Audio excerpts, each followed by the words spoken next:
Whenever they go to walk, they'll pick up a little rein. When they go to trot, they'll pick up more rein.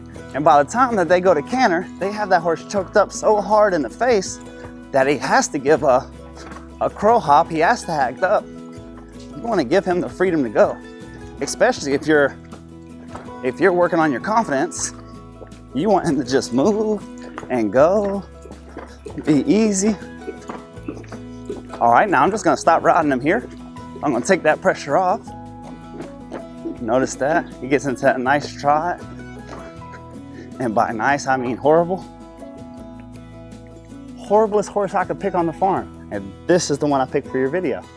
Because if you can get comfortable cantering on him, anything else you pick is gonna be easy.